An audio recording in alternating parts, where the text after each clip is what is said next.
All right, so again, welcome everybody. Great to have you all here. A couple of quick house rules. When you get on the Zoom call, you will be muted. The presenters will be the ones who will be hearing the most. And for Q&As, you can send your questions directly into the chat. I will remind you, of course, to do that throughout the session. And as I mentioned, if you have any questions, please put it in the chat and we'll be more than happy to respond to that.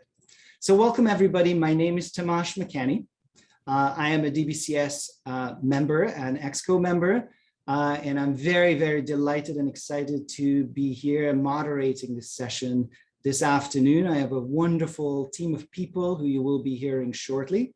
When I am not moderating the sessions, I am a professor at Singapore Management University in the Lee Kuan Yew School of Business. And I'm incredibly excited to welcome folks today to this program. You can see the schedule here, and my job is to keep everyone on time, so both the presenters and the Q&A section. So I will present each one of the presenters and give a short background information about them. But as you can see, most everybody has 10 minutes or 15 minutes of presentation. And depending on the number of questions we receive for the Q&A, we will hold a Q&A segment for each of the challenge statements that we are going through today. So please have those questions going in the chat. We'll be continuously monitoring it. And the first part will be around 4:45 when we'll have a Q&A about challenge statement number 1. And we'll have a second Q&A conversation around 5:15 p.m. All right, so with that, let me quickly introduce our panelists, a wonderful set of people who I got to learn a little bit about.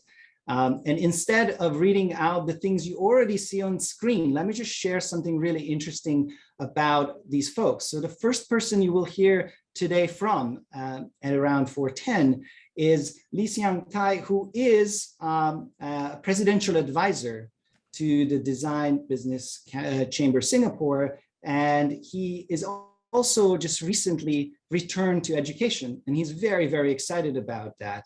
He is the head of pillar for SUTD's Architectural and Sustainability Design pillar.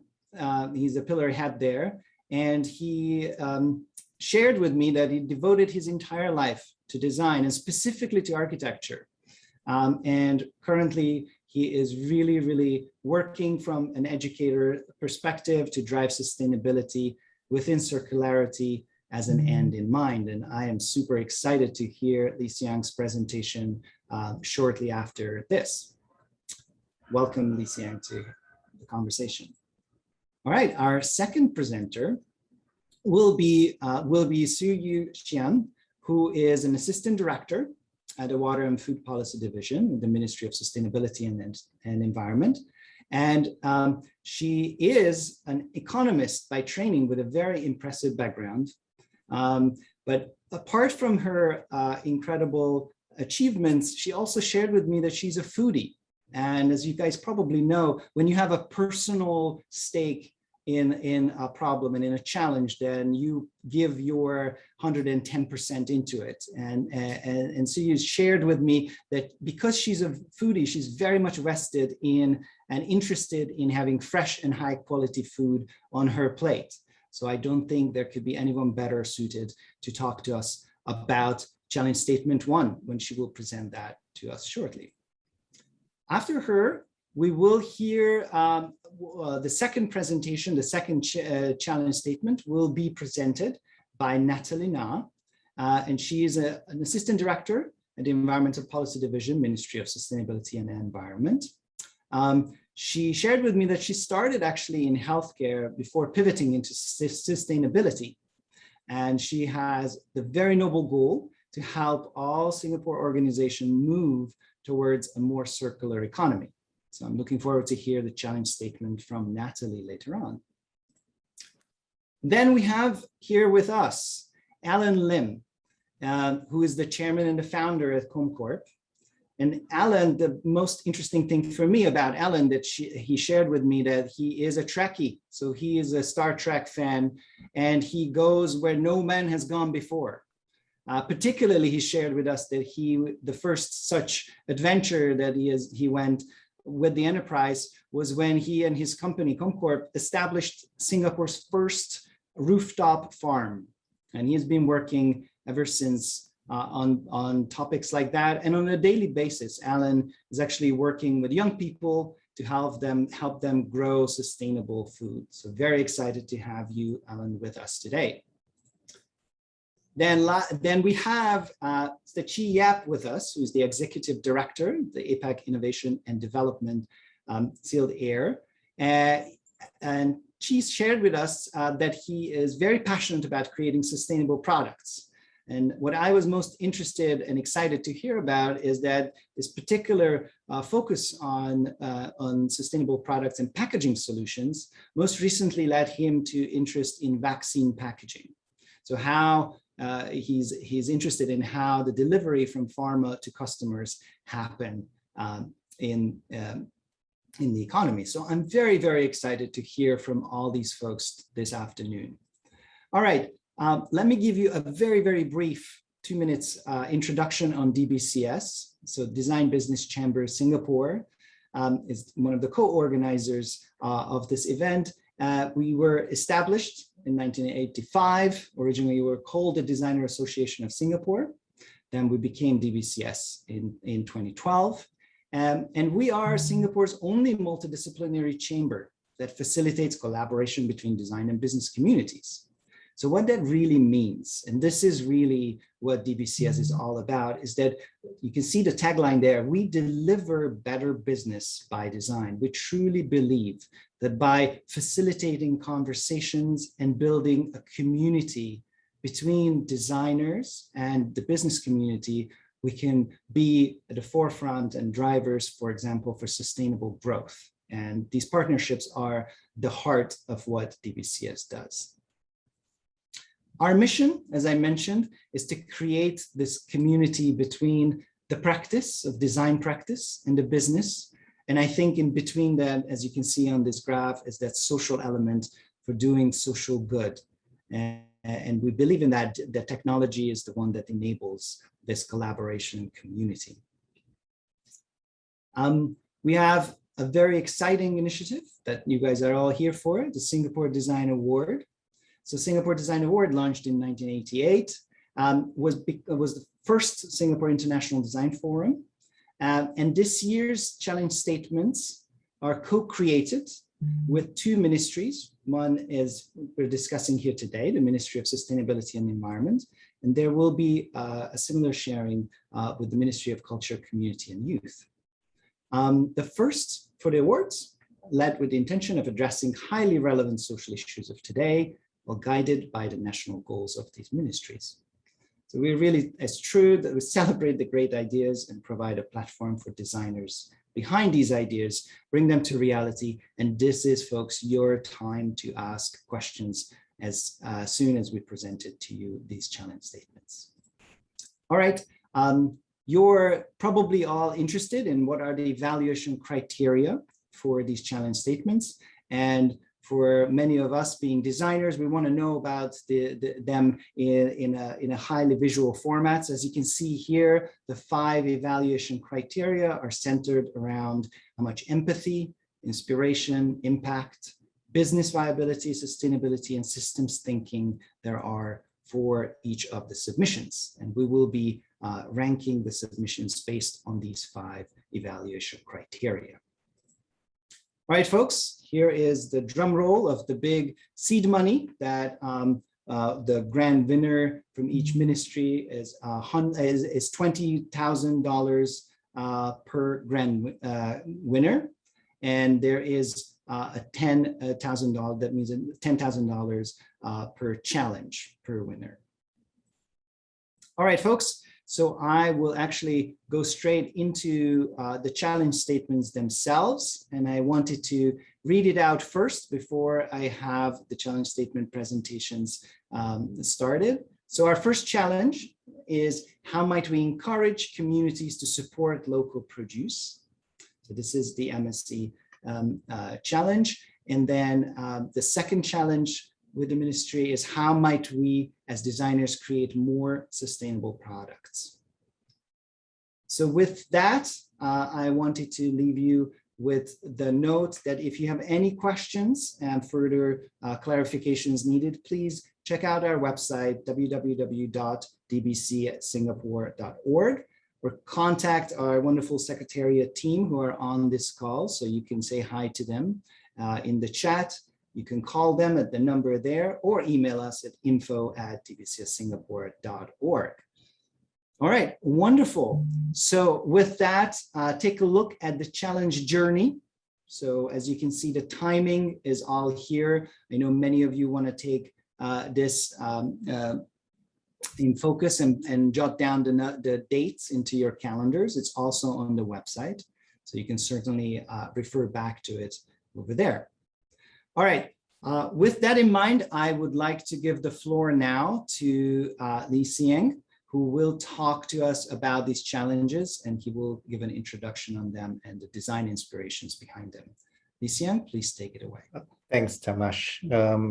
Let me just upload my slide.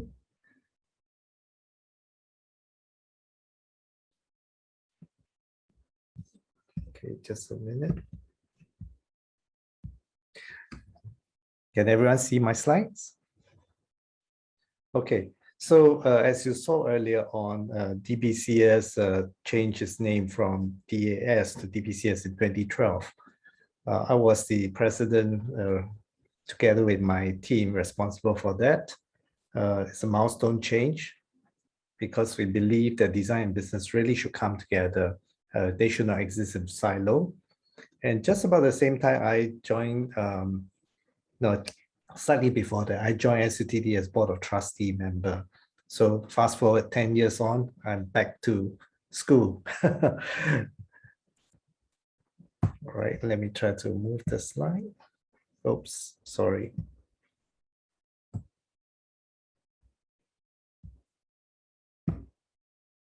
I can't seem to move the slides.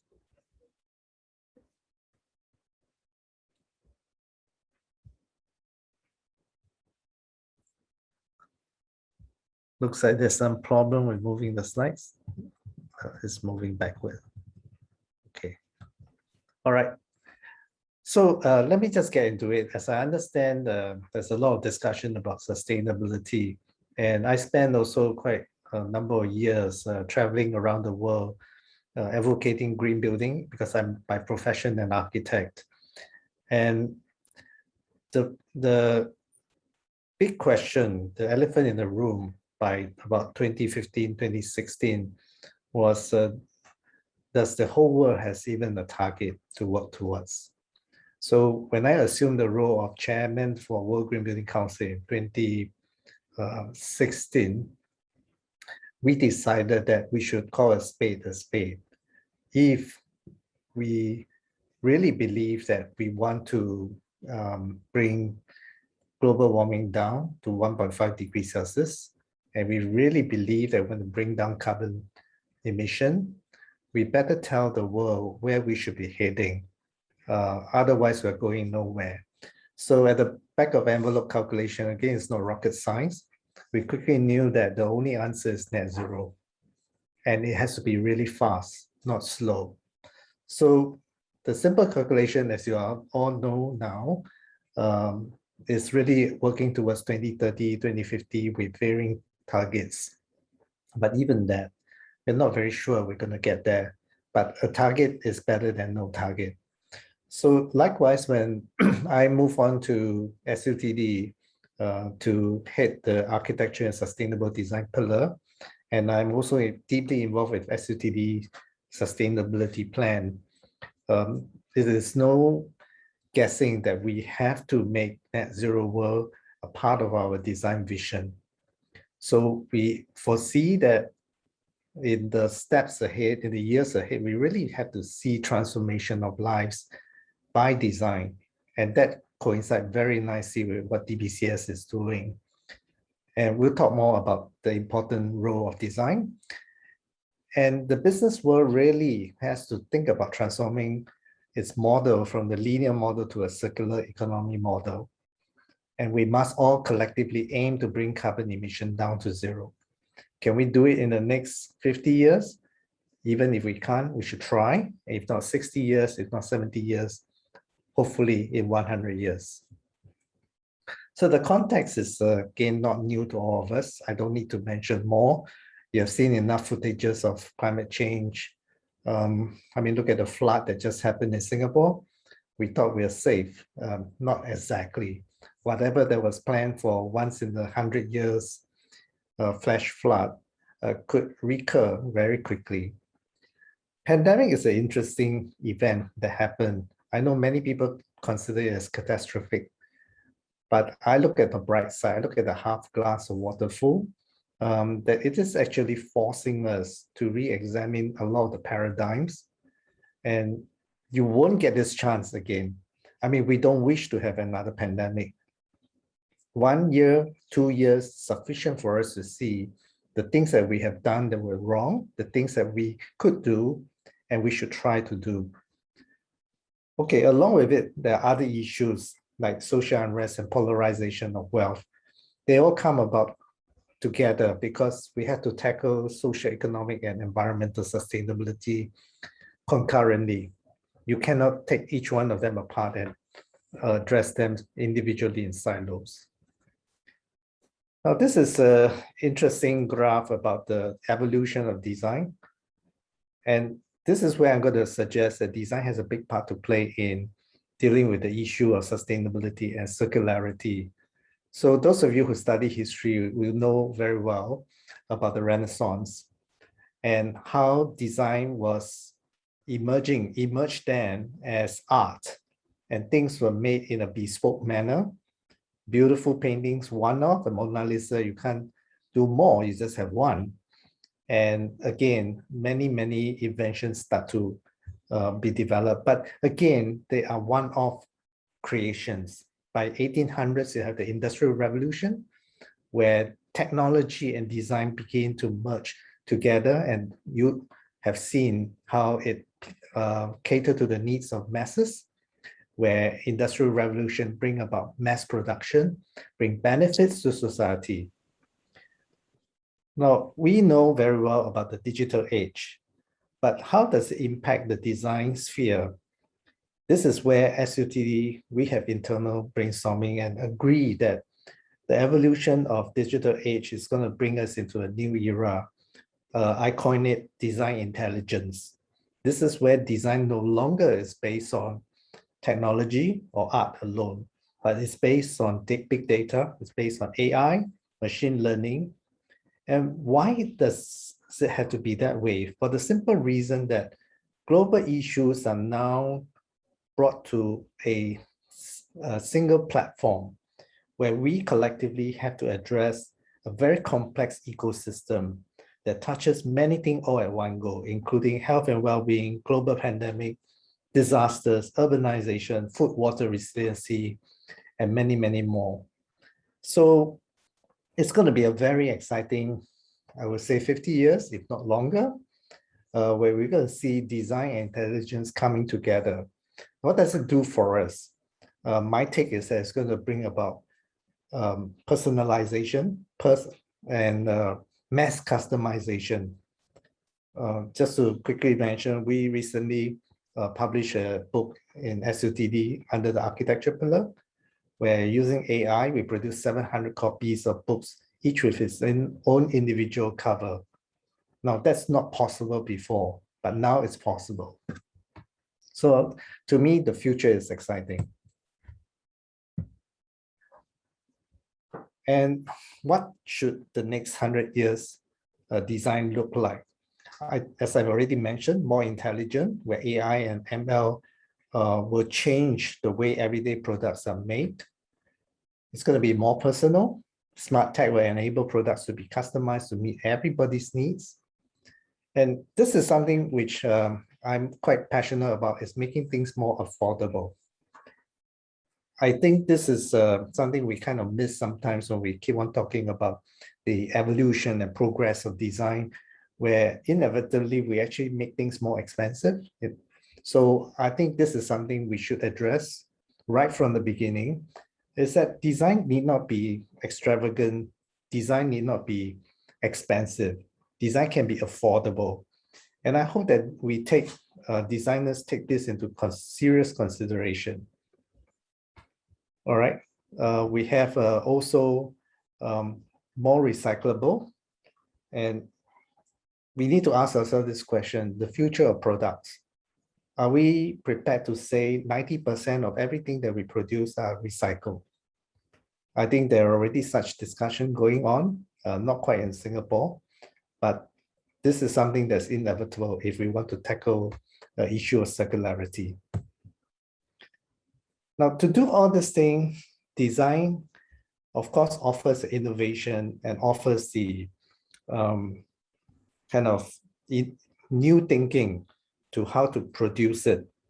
But by designers alone, we cannot achieve it. We need to look at collaboration, multi-stakeholders collaboration, and we need to look at collective address of the triple bottom line of social, economic, and environment sustainability in an integrated manner, not in a silo manner.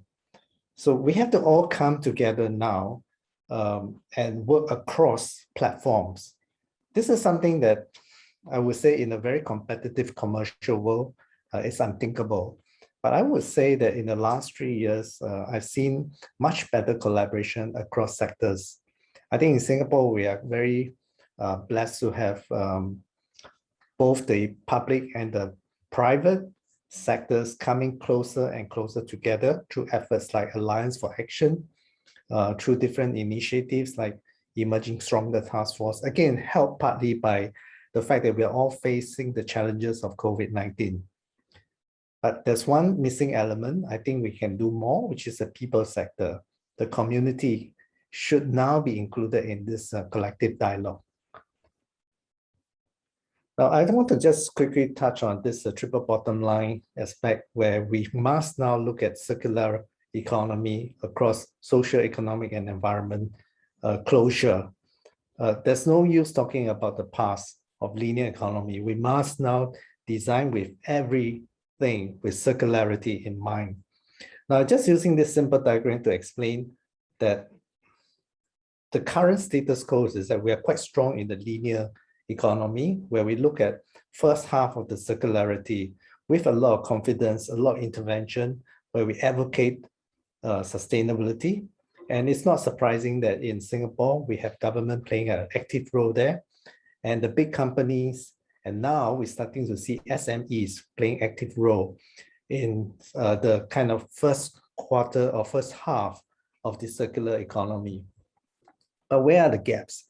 The gaps are in the second half of the circular economy, where issues such as consumption, culture, disassembly, recycle is just nascent. It's just starting a very basic steps.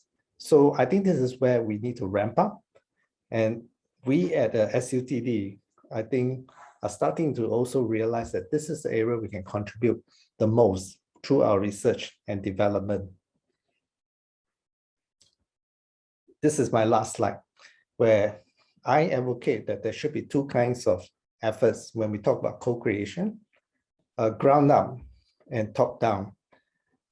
So based on the previous slide, you can see it's not difficult that in Singapore, we already have a lot of efforts from the government in top-down efforts to co-create with big companies in terms of circularity.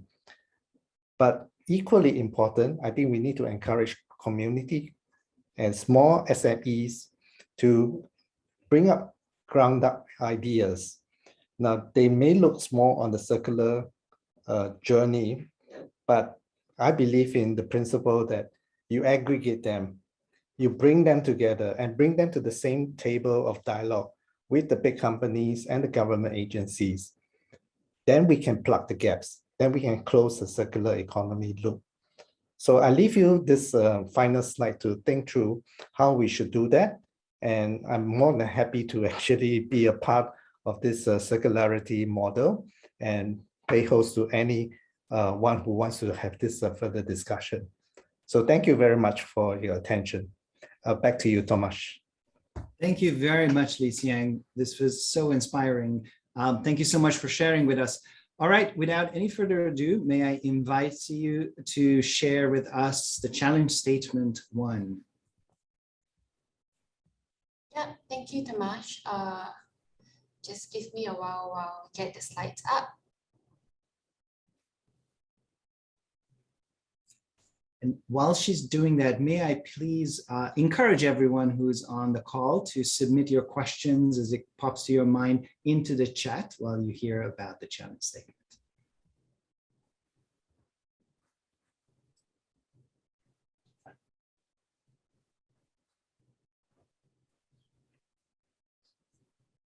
Okay, good afternoon again, everybody. I'm Sui from the Ministry of Sustainability and Environment. I'm from the Food Policy Desk. So in my presentation today, I'll be giving a bit more background to the first challenge statement on how might we encourage communities and Singaporeans to support local produce. So first, to give some context on the global food supply situation and how it affects Singapore. Globally, there are really many challenges faced in terms of ensuring food supply. There are disease outbreaks, rising urbanization, and also the impacts of climate change. And the issue of food security really came into greater focus, especially with the emergence of the COVID-19. We've seen food supply chains being disrupted, impacting the supply resilience in many countries around the world. And it's further exacerbated with many countries turning towards food protectionism, banning the export of certain food products. For instance, Vietnam, one of the world's largest rice exporting countries, they halted the signing of all new rice export contracts during the start of the pandemic last year. So Singapore being a small country which imports more than 90% of our food, it makes us very vulnerable to the threats of the global food supply situation. So in the face of these changes and challenges, the Singapore Food Agency, or SFA, looked to develop 3 food security strategies. We term this the 3 food baskets, with the aim of preventing and mitigating the impact of disruptions to local food supply. So let me just briefly go through what these 3 food security strategies are about. The first is diversifying food sources, which is to avoid the over-reliance on any single dominant source, and therefore reducing the likelihood of a disruption. So today, with our efforts, we are importing from more than 170 countries and regions. Then the second strategy is local food production. Local food production, it serves as an assured source of food, so it can buffer any drop in supply from an imported source. And by growing our local capabilities, it is also an opportunity for us to develop a new emerging green growth sector where there are green growth economic benefits to be reaped. And then lastly, we support our farms to grow overseas. We facilitate their business expansion. And we hope that by growing overseas, our farms will be able to export their produce back to Singapore, especially during periods of disruption to help augment our food supply. So given the focus of the challenge statement is on local production, I'll use the rest of my slides to give everybody a better appreciation of the government's efforts to support local production, as well as some of the challenges that we face. So through the years, our farming landscape has changed quite drastically. In the early years of our development, agriculture was a very important sector. It provided both livelihood and food to the people. In fact, in 1970, almost 10% of the population were either actively engaged in agricultural activities, or they were indirectly dependent on it for a living. And by 1980, Singapore, we managed to achieve self-sufficiency in certain food types like eggs, chicken, and pork. Unfortunately, land for farming had to be given up for other needs. One of the more controversial policies back then was to phase out pig farming because the runoffs of pig farming were extremely pollutive, and during that time, securing clean water was prioritized. So slowly, more farmland had to be given up for other needs such as housing and industry, and farms all over the island were gradually consolidated into the more secluded parts of the island like the Lim Chu Kang area. And that eventually evolved into the current landscape we have today, where we have about 200 farms producing eggs, leafy vegetables, and fish, and making some contribution to our food security. In 2018, the government initiated a review of our local production targets. There was a heightened urgency back then to raise our self-sufficiency because the global trends such as climate change and also potential geopolitical conflict, those threaten our food security. And in addition to that, also the sector itself was growing, and we were seeing new technologies like indoor urban farming gaining traction. And what that meant was that local food production would no longer be met with the same land constraints that we have faced in the earlier years. And we also need not be so concerned about the environmental pollution and the resource inefficiencies resulting from farming because the new technologies were able to optimize that. So with that context in mind, the government, we set ourselves an ambitious target. We called it the 30 by 30 goal. And that is to meet 30% of Singapore's nutritional needs by 2030, a multi-fold increase from where we are today. So to reach the very high production with just as little land, we looked at several strategies. This included developing and retendering out new farmland to more capable farmers who are using productive technologies. We also looked at alternative spaces within our heartlands, such as the rooftops of underutilized multi-story car parks to conduct farming. We embarked on pro-enterprise regulatory reviews to support the industry's development. And we also introduced incentive schemes to co-fund the industry's investment into more productive technology. And lastly, the government, we also took a serious look at the demand side strategies. And I will elaborate on this in my next few slides. So maybe before I go into the details on the initiatives to raise local demand for local produce, let me first touch on the challenges that we face.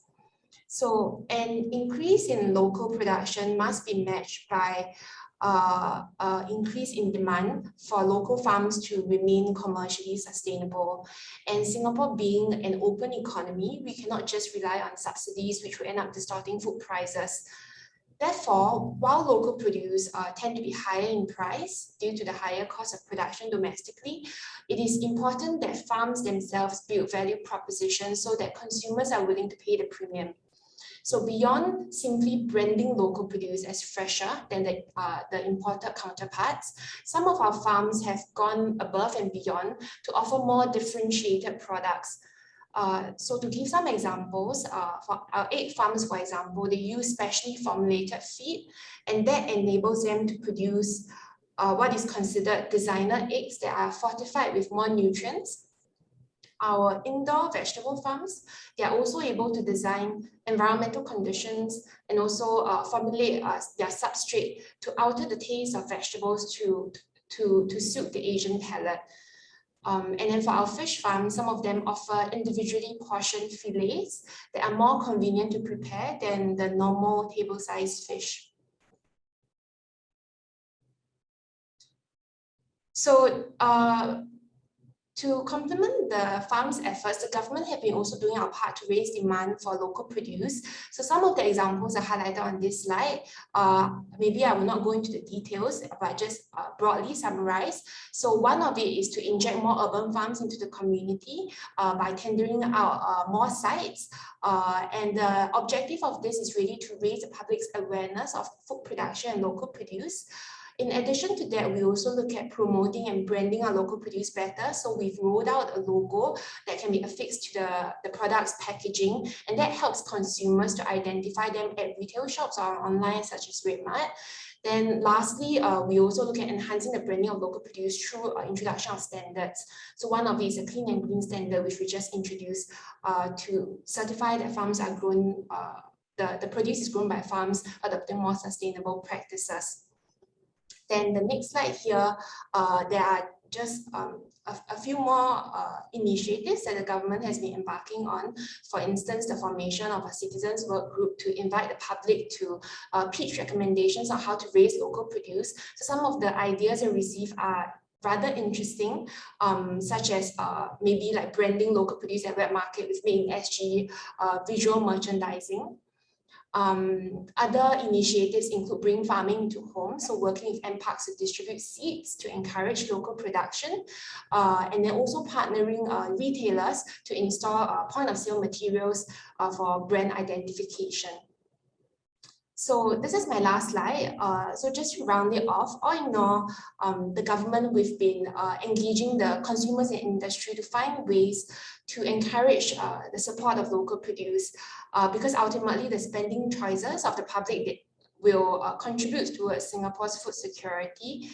But as always, there is more to be done to raise demand, which is why we're happy to support Design Chamber Singapore's initiative and challenge call. On this slide, I've listed some possible areas for consideration, such as marketing materials, campaigns, packaging, but of course, the participants need not feel constrained to this and can suggest other areas where design may help to raise support for local produce. So to end off, we look forward to receiving your ideas and proposals. Thank you.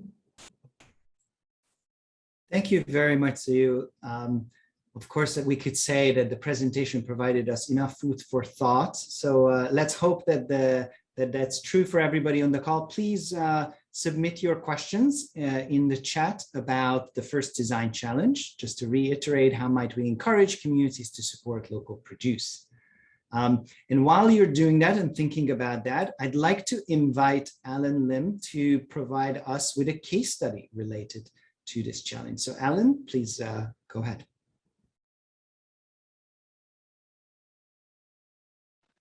Hi, everyone. Whoops, let me just go back to the front. Okay, thanks, everyone. I thought I will share something a bit more fun. And I was introduced as the one that has gone where no man has gone before, and it was quite true about 10 years ago when we started off as a community farm. And if you guys go and Google ComCrop and you look at some of these YouTube videos in 2011, it actually started as a community farm, right? With a lot of young people digging at soil and carrying chicken manure and then doing stuff like that. But by 2013, we realized that there are real important food issues that hasn't been talked about yet. And at 2013, 2014, we actually boldly went up to the first ever rooftop in Skate in the middle of Orchard Road with the help of then Minister Corbin Wan, Mr. MND, and the support of MND. We actually broke a lot of regulations at that time. No one, for example, right? A farm is, in Singapore's context, then farming can only be recognized if you are growing things on a gazetted farmland, something like that. But we didn't do that. We grew right in the middle of Orchard Road. But suffice to say, over a period of time, we went on to grow and pioneered this idea of making use of marginalized space to grow food. This is just an example of who we are. You will see the composite of our people. We have since grown to quite a lot of people now. We have about 20 people working. And the interesting thing about our farm is that the more we invested in technologies, the more we were enabling the people that otherwise would be marginalized in work. So, for example, in this picture, you see of us hit there, but you will also see if you come regularly to our farm that there's a group of seniors with early onset of dementia working in our farm in the room somewhere. So today, because of SMM, they are now working from their day center, but they actually comes up regularly to our farm, and they are working in a room, and they help us do seeding. Seeding is the point where you actually take a seed and you put into a growing media, and then the media then goes into the process. And we have been able to enable all such things because we have located a farm right in the middle of a city or in the town, and they could have access 400 meters away, right? If we would have it somewhere further, we wouldn't have been able to enable such things. So basically, I'm just going to go on and show pictures, and then I'll come to where I think the local scene is and how our journey has been, and probably give some insights into where I think we should go. The two of us, Peter and myself, are really at the front of this, trying to get Singaporeans to eat local. And I would say this, right? The 30 for 30 statement, the narrative, it's a supply narrative. What it means is when MSC, then Minister Masagos actually announced that we would have 30% sufficiency in our food supply by 2030. Everyone was focused on growing, right? Everyone's so focusing on how can we make use of technology, science, business modeling to actually push the supply out. But what I think it has to now evolve into is 30 for 30 as a demand statement, right? So we could grow 30% of our food, but we need Singaporeans to eat 30% of our food. If not, then you know what is the biggest nightmare for a farmer like me, is that vegetables are highly perishable. So we will harvest and we would send to the market, and within 2 days or 3 days within a chiller environment, it starts to deteriorate, and nobody would buy a packet of vegetable where there is one single yellow leaf. It is human nature, but it is what it is, right? So again, we try to educate fellow Singaporeans and residents about what growing is. So you will actually see at the back of this, it's actually in the Vivo City Hypermart, where we try to showcase the whole idea of hydroponics. And this picture was taken about 3 years ago when we first debuted into the supermarket. Now, the reason for us trying to do this is we were trying our best to show that, hey, growing sustainably, growing without soil is not something that is covered in the veil of technology and science. It is just something that is clean and the water passes through. You'll be amazed on the kind of misconception that continues to surround farming, right? Between eggs, fish, and just vegetables, anything that is grown indoor with technology is looked upon as something unnatural. So we have very wise public coming up to us and say, you know, we still prefer something grown out of soil simply because it tastes better. And we have done many blind tests that actually prove otherwise. In fact, if you step into Japan, if you take a packet of vegetable, chances are they are all hydroponically grown. There are a lot of things that, because of hydroponics and because of investment in technology, we could make happen. And an example is this is our rooftop farm. And we basically keep the process extremely clean. The whole rooftop is, the greenhouse is in a controlled environment. And you can see the bright, the nice blue sky at the background. The only thing that we take for free is the sunlight, which unfortunately is not doing very well these last few days. But I think having the abundance of sun in our area does really help. But everything else you see inside, it's biosecure. We actually put on PPEs to go in and work in there. But most of the time, it's so highly automated that only 1 or 2 workers is required to run a greenhouse that produce up to 200 kilos of vegetable every day. So this is what it looks like in a growing system. Everything is sort of growing in large batches. And I assure you and I welcome you when things are better to come to the farm. And sometimes in the middle of the afternoon, you stand in the middle of this fantastic greenhouse, you actually feel things growing. It's a very indescribable sensation. You feel like things are growing, you know. And I think those are really what motivate our young partners and our young staffers who comes in every day to do this. These are young chai sim. You know, chai sim is a local favorite. But what we have done with technology is there is actually 50 varieties of chai sim, right? The locals eat too. We went to drink sake with the Japanese for 3 years because we realized the Japanese has a species called komatsuna. And komatsuna is actually chai sim, but it has much higher content of chlorophyll. It is finicky because it couldn't be grown in the outdoor environment in Singapore, but with a correct use of technology, we could, and it has higher nutrition density, right? So we could do this. But again, it comes back to our launch date, right? Because when we launched this in the supermarket, the consumer picked it up and says, it's same, but different. And the different is, may not taste so good, okay? Again, we are able to grow this style of leafy lettuces, red lettuces, which unfortunately Singaporeans kind of don't like because it has a slightly bitter aftertaste. This is the chai sim in about 2 weeks.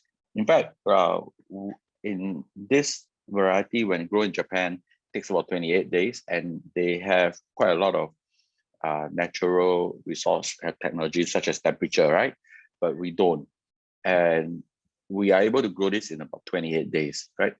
Typical chai sim takes about 29 to 31 days. So we are around there. Our production is quite good. And we are really trying to scale up such things because we realize also that 70% of Singaporeans eat 3 or 4 types of vegetables. And the rest would go to it when they, after Chinese New Year, and they felt that, I put on a couple of kilos, I better go and eat some salad stop stuff. But left on our own devices, when you are in Hai Di Lao eating a hot pot, these are the things you will order, right? These are pictures of our people at work. And I wanted to show this because really we were quite surprised when the younger folks, younger people came up to us and says, we want to be part of this growing industry. They don't mind the hard work. They don't mind standing in the sun, feeling really hot about things and sweating. But the surprising thing is we also have a group of people in the demography, which is this guy's parents, right? Which is in their late 30s and up to 50s. And the people who are making major consumer decisions, right? People who are either in positions in procurements, in hotels, or whether they actually are the house a person in charge of buying stuff, and they exercise choices, don't really understand what local stuff is. So we really have a gap. The people who really love us don't really buy stuff from us, and the people who kind of are in between lacks the motivation, because sometimes and I would admit, right, that growing local, because of the technology investment and the infrastructure today, it is still 15 to 20% more expensive. That said, 20% increase over a $3 packet of vegetables is 60 cents, right? It is not a lot of increase if you look at the per portion cost, right? Again, consumer tend to think of it as, wow, it's a more expensive, and I'm getting something that I may not learn to appreciate if I buy it. Why don't I just buy that normal brand? Okay. We made pestos. One of these, I think some of you would have come to all the farmers market. I showed it, and we will see us selling this. And the reason we sold this in the very beginning was we couldn't sell the basil when we grow. and because number one, when we were selling basil or growing basil, a lot of the misconception, right, that oh, we buy from the imported ones, is better, the better flavor and stuff. So we said, well, fine. If we have too much lemon, we make lemonade, and we sold. And the interesting thing is, when we convert the basil into a product like this, we outsell that original product by a lot. Like we are always at the farmer's market sold out on basil, pesto, but selling a packet of basil then becomes something really difficult. Yeah. So again, this makes into lovely food. So in a way, we also feel that consumer likes to have things that they don't really need to work too hard about. Just open a pesto, put it into pasta, put it into a roast chicken, or just eat it with some cheese and crackers. Seems to be the way to go. And again, just some other pictures. And these are again what we do on the daily basis. And you notice that this is the one that you see at Vivo, and it was taken before COVID. Right now, because of the limited exposure of our staff to that place, it doesn't look like this anymore. But we actually show the growing from the sprout to seeds, seeds to sprout, and sprout to growing. So at the bottom of the picture, you actually see rows and rows of little seed growing to sprout. So consumer comes in and they look at this and they say, oh yeah, now I connect, right? I connect from seed to sprout and then sprout to vegetable. Again, there was also one of those things that we needed to tell the public, because vegetables don't just pop up like this. Just like fish don't come in a stick, right? A chicken don't come featherless. We were really scared that Singaporeans or consumers would start thinking, oh, at some point, this dark room will have technology, and bam, it comes up. So people tend to appreciate this a little bit more. Okay, so this is what the product look like. We have all the attributes, right? The Love Singapore produce and stuff like that. Packaging continues to be a key problem in agri. Why? Because this is a single-use plastic. And like I say, the product starts to look really bad when you have one yellow leaf, which means the wastage continues to be high, right? And wastage, not only is it not sustainable, wastage is then imputed into the overall retail cost, because then that really has to be done, right? So that increases the cost and reduces the margin. There is no return policy. Whatever we sell, we send 1,000 packs to the supermarket, and 500 gets picked up, 200 has one yellow leaf. The cost has to be absorbed by the farmer. So you can see why packaging and wastage is so important in the entire agri sector. And I say this for vegetables because it's a lot more acute, but in other cases such as fresh fish, it also has that issue. So we carry out promotion, and these were times where we were really trying to get people to buy, right? Buy 2 for $2.90 and get 1 third pack free. Can you imagine that? And the contrast is something of the same quality imported that you find would never have this kind of well, they do, right? But they won't come to our margins like this. So again, we had this idea of a 0 mile green, which I think it's good to look at, because growing in the local context means it is hyper local, which means we actually cut down the carbon mile. Today, we don't have a carbon pricing for vegetables or for our consumer, but we spoke with many young people and they understood the carbon inheritance that comes, the embodied carbon that comes with the things they consume. I do not know where this movement is going, but it's definitely something to look out for in the future. This is a photo of what it looks like. And really many people were attracted to this supermarket to look at the vegetables. And then after that, they instead of us buying more produce, they ask us whether they can duplicate this at their own home, so they don't have to buy our produce. So we got a bit more confused about what we're doing there, but it is what it is, right? And it's actually nice to see that many communities and homes have bought DIY kits. I think this is a good thing, because more and more adoption of these technologies help the farmers like us to identify, yeah, this is great, right? So they will then be more receptive to local produce. Okay, just more photos, wow photos. These are our sales channel. FairPrice, you can see them, and then you see Lazada and Redmart. Now, I can share with you that in terms of fresh vegetable produce, the in-store sale outstrip the online sale. Even though we think that the online sales are much more convenient, the reason is because the just like buying durian, you want to go to the shop and you want to look at the color of the durian and everything. Selection becomes a very important thing. So, and I think I speak for the rest of the farmers as well. Anytime that you have a physical store or a presence within the supermarket, the fresh section, right? Then the produce sells a lot better than say an online store with a photo. So these are some of the other photos. We do a lot of community engagement, and you can see the seniors working on our farm. This was actually scaped. The DNA of the company always have that in mind, and we think that that is something that we have pioneered. And today we will see many high-tech farms adopting the same kind of business philosophy as us and ethos as us. Just a bit more, and that's about it. Happy to take any more questions from you guys later. Thanks so much.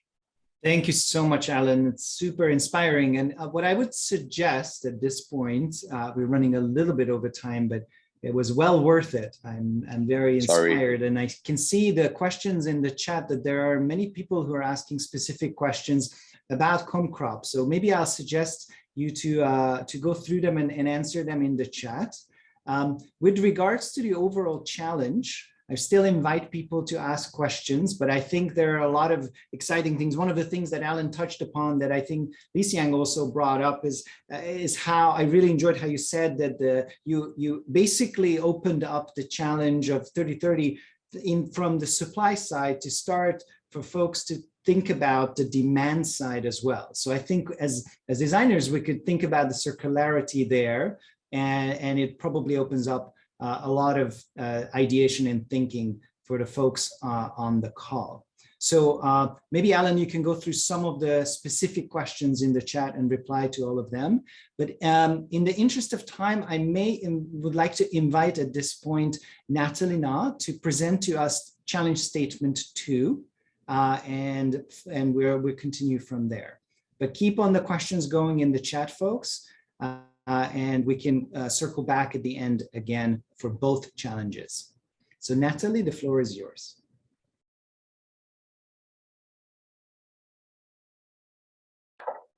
Thanks, Tamesh.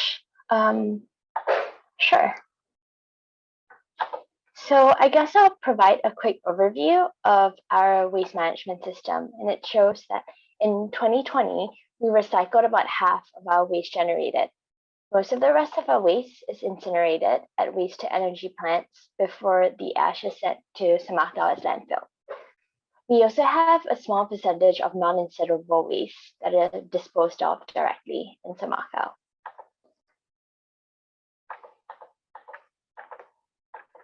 So there is an urgency to develop more sustainable products that require less materials, last longer, and are more easily recycled. If we keep up with our current waste disposal rates, Singapore would need to build a new incineration plant every 7 to 10 years. And by 2035, Samakau landfill, our only one, is expected to run out of space. So to combat this problem, one of the key concepts that shapes Singapore's waste management policies today is the circular economy. So today, most of our economy functions in a more linear manner. We extract raw materials, consume them, and then dispose of them as waste. And most of them would end up incinerated. In contrast, a circular economy seeks to close our waste loops and use our resources for as long and as many times as we can. So similar to other countries, we have framed our thinking of the circular economy along sustainable production, sustainable consumption, and managing waste as a resource sustainably. We have thus launched the Zero Waste Master Plan in 2019 to set out Singapore's strategies to reuse and recycle resources and produce and consume them sustainably. So we set a target to reduce our waste to landfill by 30% per capita per day by 2030 in order to extend the lifespan of Samakau beyond 2035. This is on top of our existing recycling targets shown on the bottom left of the slide. And with the launch of our Green Plan this year, we actually announced that we will front load our efforts over the next 5 years to achieve a 20% reduction by 2026. So in order to just shift to a more circular economy approach where resources are used over and over again, we actually introduced the Resource Sustainability Act in 2019. So this Resource Sustainability Act actually targets 3 of our priority waste streams, which are namely the food waste, packaging waste, including plastics and e-waste. But why these 3 specific streams? For food waste and packaging waste, as you can see, they're actually generated in large quantities, yet have very low recycling rates. And recycling rates of e-waste is also similarly low. In addition, e-waste also contains toxic substances which can be harmful if not disposed of properly. So if you want to find out what are we doing to reach our targets, under the Resource Sustainability Act, we're actually taking a extended producer responsibility approach to our priority waste streams and require producers to collect and treat their products at end of life. So these regulations would help us to close the resource loop and would also increase their recycling rates, maximize their use as a valuable resource, and divert waste from Semakau. As seen from the left side of the slide, Singapore has various initiatives to tackle waste. However, the preferred waste management practice is still to reduce waste at its source. But if waste generation cannot be prevented, other options such as reusing the item or recycling of the waste should also be considered. And then by kind of following this waste hierarchy when thinking about design for packaging waste, it would help to maximize recovery of the material's value. And when actually assessing sustainability, its resource efficiency is important. For example, microwave packaging actually switched from printing 4 paper boxes at once to actually just printing 6. And by minimizing waste, there are also various design considerations you can take to improve recyclability. When it's also important to think about resources used during a product's entire life cycle. For example, when you look at single-use plastic containers, they actually require large amounts of energy when made.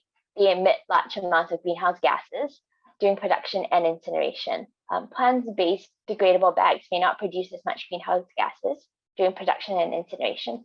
However, they require large tracts of land to be converted, forest land to be converted into farmland, and also large amounts of water to grow their raw materials.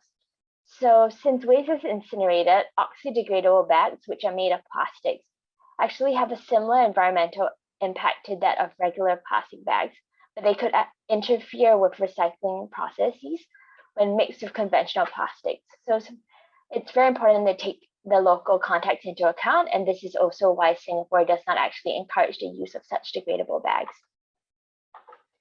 So when thinking about the full cycle of a product, about 80% of a product's environmental impact is actually decided at the design stage. So it'd be really important to think about, rethink packaging, product, and also the business model when you're thinking about design in order to increase the sustainability of products. So I'm providing a couple examples now of how to kind of think about that. So firstly, the use of transparent PET packaging for toothpaste is an example of rethinking packaging. It reduces packaging by getting rid of the box and also reduces waste of toothpaste, results in the bottle being recyclable, and also allows for easy visibility of the amount of toothpaste left and saves counter space with its upright packaging. So when we thinking a product, an example would be redesigning clean products into cleaning tablets that are mixed with water in reusable bottles. So this actually eliminates the production of new bottles, enables the reuse of current ones, and allows for the bottle and paper sachet which holds the tablets to be recycled. The smaller product also increases convenience, reduces shipping weight, and transport-related carbon emissions. And then another way, another example would be when rethinking the business model. You could also think about redesigning the purchasing of things like sparkling water into an appliance used at homes. So this eliminates disposable bottles and allows for the use of reusable containers instead. The need for less bottles also increases convenience, reduces shipping weight, and is said to even reduce transport-related carbon emissions. So these, looking at these are a couple like problem statements that we kind of thought about that could be tackled during this competition, and I'm looking forward to working with participants to see more sustainable designs to reduce packaging waste. Thank you. Thank you so much, Natalie, for this very great, concise sharing. I would like to follow up, as we did before, to invite a case study from our business community, and then have a Q&A on it. Please continue to submit your great questions in the chat, and we'll be able to pick up on that. So now I'd like to invite Chi Yap to the conversation. Chi, please take it away. Sure. Thanks, Thomas. Let me try to upload my slide.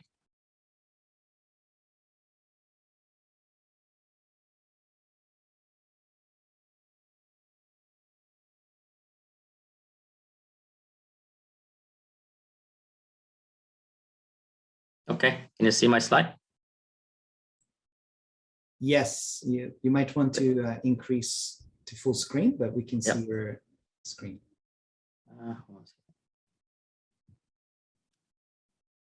There you go. Can you see now? Okay. Good afternoon, and thanks everybody for having me here. I'm going to talk a little bit about some of the industry cases and challenges at the end that we have. So before I get into the sustainability, let me give you a little bit of who we are and what we do as a company. So globally, we are a $4.9 billion company, and 60% of the sales actually come from North America, 21% from EMA, 15% from APAC, and then the rest of the 4% from Latin America. In terms of the business, we structure into two industry. The first one is called protective packaging, and then the second one is food packaging. For protective packaging, we actually create solution to enhance the commerce through fulfillment and packaging solution to protect the worldwide movement of goods. And for food packaging, we basically create solution and also with the automation equipment to create a more efficient, secure, and less wasteful global food supply chain. When it comes to employee, we have about 16.5K globally. We serve in about 115 countries. We have about 106 facilities throughout the world, around 3,000 patents, including patent pending application worldwide. And also we have about 39 what we call the packaging design application center to support customer when they have any packaging challenges, either through lightweight or try to promote more sustainability. Next, I'm going to share you our company pledge. Back in 2016, our CEO decided to have a bold plan, for 2025 sustainability goal. Basically, there are three main goals. The first one is invest in innovation. We want to design and advance our packaging solution to be either 100% recyclable or reusable. And we know that plastic waste is an issue globally, so we want to help eliminate plastic waste, and we target to include about 50% of average recycled content across all the packaging solution that we're providing, and of which actually 60% is actually coming from what we call the post-consumer resin, also known as PCR. And we know we cannot do this alone, so it's important that we understand we need to collaborate for change. So we actually partner with a lot of non-profit organization worldwide to help increase the recycling and reuse rate.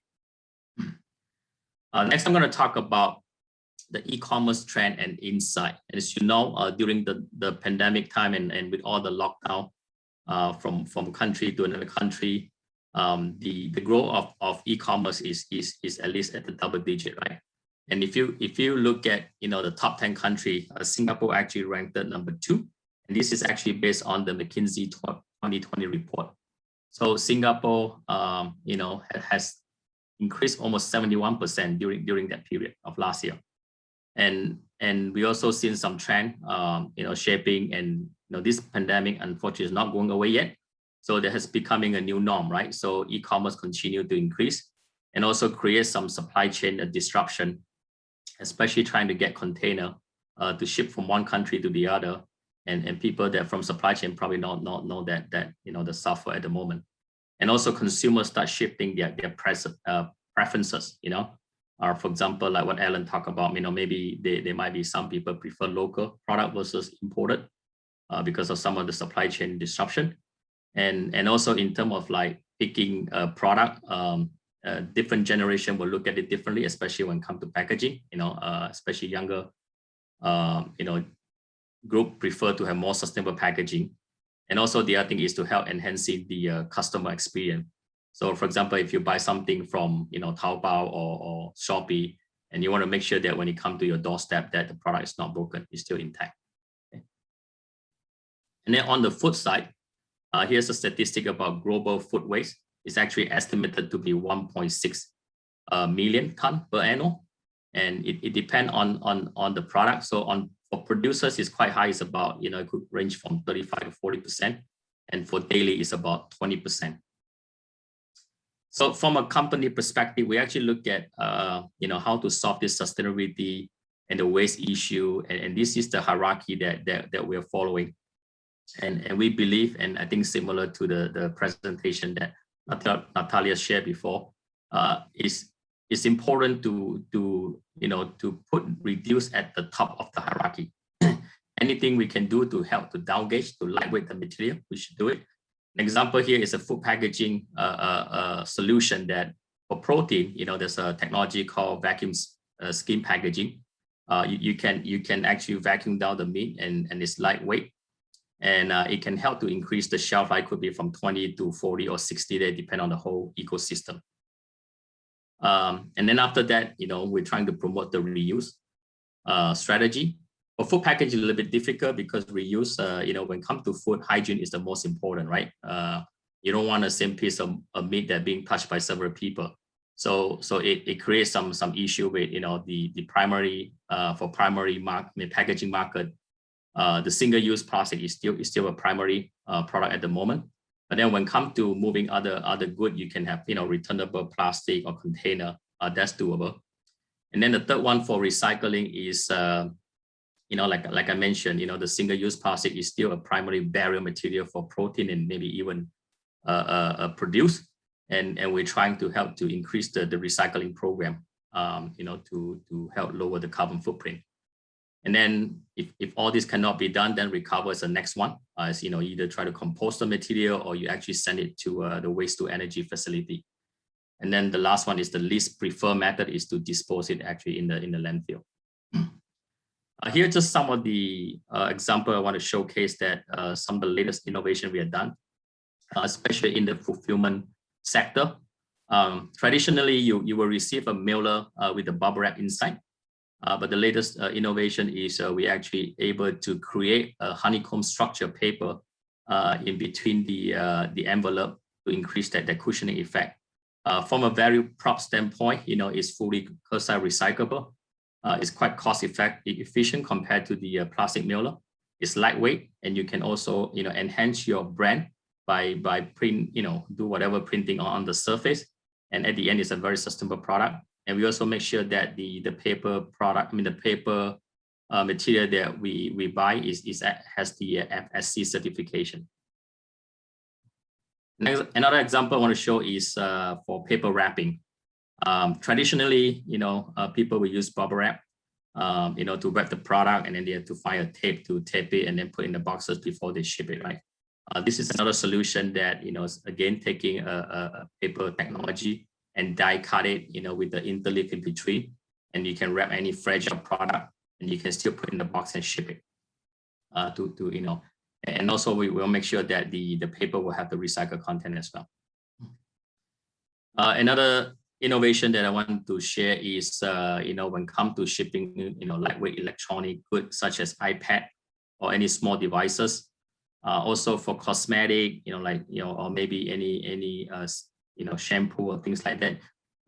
We have a solution that using a corrugated paper that you can put a print on it, and then actually it wrap around with a small amount of plastic to have that retention effect.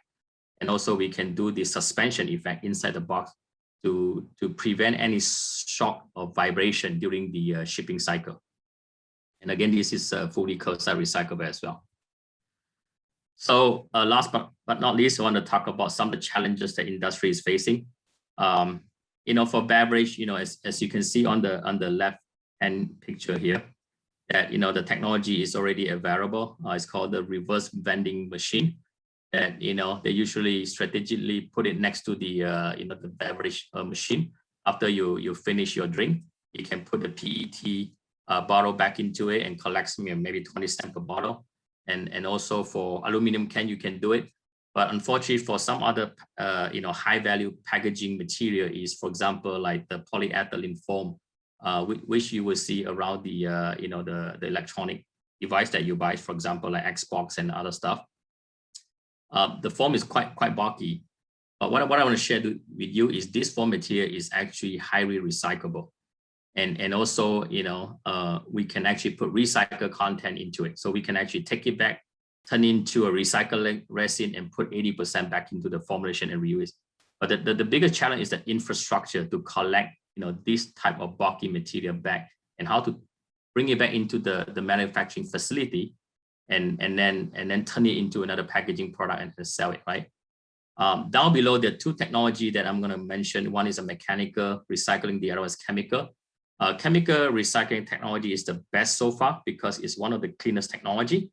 It's available, but unfortunately, it takes time to be widely available. Technology started in Europe and also in US, but a lot of them are still in the pilot to maybe a commercial state, like 1 or 2 plants. In Asia, there's a lot of talk about trying to, increase the investment. One of the challenges is to be able to get the waste plastic in for them to turn it into tar oil, right? First, you use a high temperature and pressure to turn the waste plastic into a black oil, what I call tar oil, technical term. And then from that, you turn into a resin again, and then sell it to a company that be able to put into a packaging material and to promote the whole circular economy. And the last one is, true mechanical recycling process quite common at the moment, but unfortunately, that technology is only applicable for protective packaging type of material.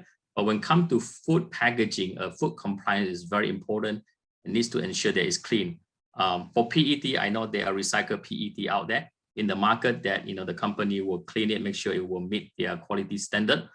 But certain countries, for example, like China, is still not willing to take that, approve that kind of material.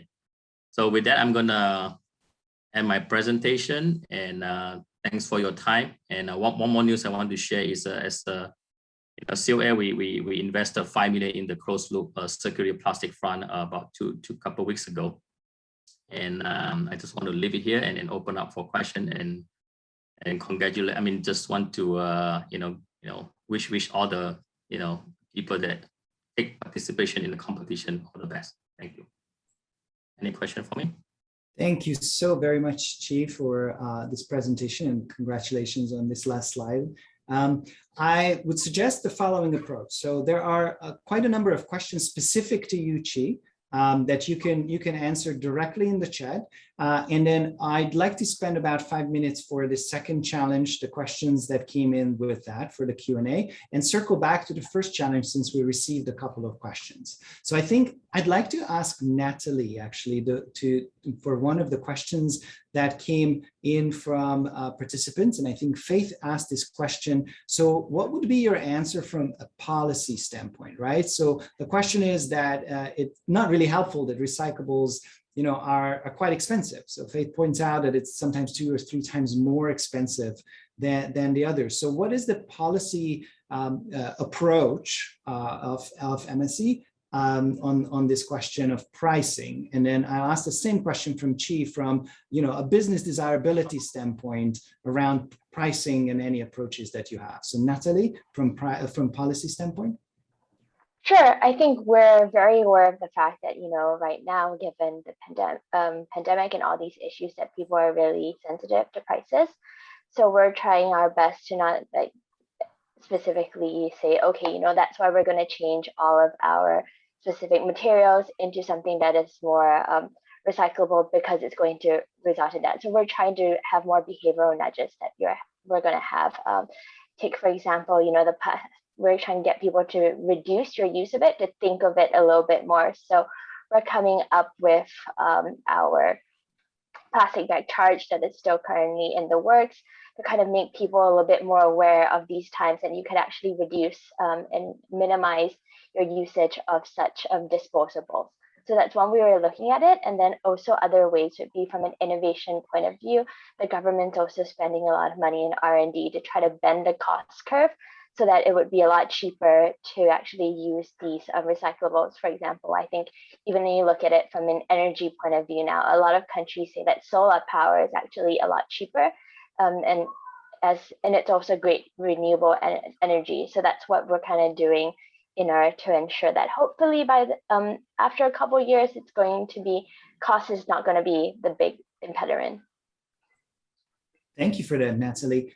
And then very quickly, Natalie, I just wanted to touch on that point for that, we talked about the technical aspect of it. What about a human aspect that a designer will always think about, right?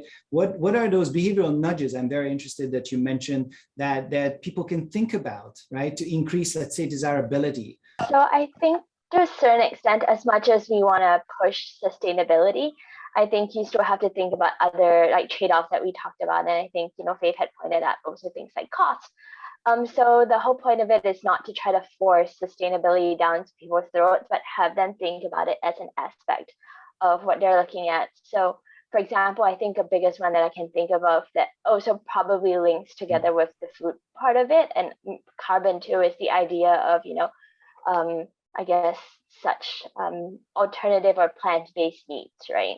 Yeah. Some people buy it because, they just want to do it for sustainability reasons. Other people use it for other, health reasons and all that. So you want to incorporate all these different aspects into it to try to convince and nudge people to say, okay, I want to do the sustainable choice. Not necessarily just for the sake of sustainability, but when you get other people to kind of join you on this bandwagon, might be social or other things, but at the end of the day, you're going to be able to gain that effect of being able to help the environment. Thank you so much. And then before finishing off, I have one more question for Siu and for Alan, just to make sure that we circle back in the spirit of full circularity. I received some really interesting questions that were around target population, and I wanted to close off going back to question number one, the target statement number one. So who are the communities that the participants can think about targeting, right, for local produce consumption? As a designer, you want to talk about your target population first. So maybe, Siu, could you talk a little bit about that, and where you see the most opportunities for the people who are considering this design challenge? Yeah, sure. I'll go ahead. Okay, go ahead. Maybe Siu first, and then Alan can wrap it. Okay, sure. Maybe I'll start first, and Alan can just supplement. So I think for in terms of food, there are two main big consumer groups. The first is the households, where they purchase their food at retail. So then design will be at how do you improve packaging, how do you improve the point of sale marketing materials that will really help in terms of raising awareness, drawing shoppers' attention towards local produce. Then the second big consumer group would be the industry, the F&B industry, because they are big off-takers. The good thing about F&B is or rather, not to say the good thing, but in the sense that F&B is a bit more differentiated, I would think, because some of the more, say, fine dining restaurants or more upmarket restaurants, they're more willing to spend on more premium ingredients and more fresh ingredients to differentiate their menu. So that is another segment that the participants can look at. I'll let Alan supplement. Thanks. It's going to be a hard thing for everyone to try to cater for everyone, everything. I think you should look at the retail space and design something for the retail space, because you can't do everything for everyone, but you need to start somewhere. And I think my share is important to actually in terms of what so you say about the high-end restaurants and all. I really don't care about them, because they will buy a small bit from us and then they will put it on a small plate of something. But today, the tsunami that is coming, and I have said it in the chat, is that in about 2 years' time, the people who have been supported by MSE, that is ramping up our production, will be pushing a lot of the chai sims and all this into the market. And I think the biggest place to really see this happening, and the better feel for the hearts and minds of Singaporeans to eat local produce, will be at where they make a conscious choice as they walk into the supermarket, the wet markets, and they will have to have that exposure. And I hope the designers think through this part, because once we win the mind share, they will walk into a Michelin star restaurant and says, I want to have a local. And then the chef, then that will be the follow-on effect. I hope that helps. Yeah. Very much so. Thank you so much, Alan. And so we're nearing the end here, folks. So there are really good questions going back and forth, and thank you for our participants and our panelists to replying to them. What I'd like to close off with is, of course, most importantly, to encourage everybody who's on the call and considering to submit your proposals for either of the two challenges. Okay, these are very noble causes that worth thinking about. So I showed it very briefly, but please check back on our website and see what the timing is. October 16th is the deadline for submissions for open call. So I would very much like to see as many submissions as we can. And we have our wonderful experts here who shared their views and thoughts with us to help us through. So please let us know if there's anything further that we can answer to any of the questions you have. And with that, I'd like to really thank all of you for the panelists who shared your thoughts, introduced the challenges, and introduced their own case studies as an inspiration for all of us. I'm certainly learned a lot, and I'm very inspired, and I'm looking forward to this incredible design and business community to live up to the challenges that we put in front of them. So with that, thank you everyone for joining us this evening, and it was wonderful. Have a lovely, lovely evening, everyone. Take care, and please be in touch.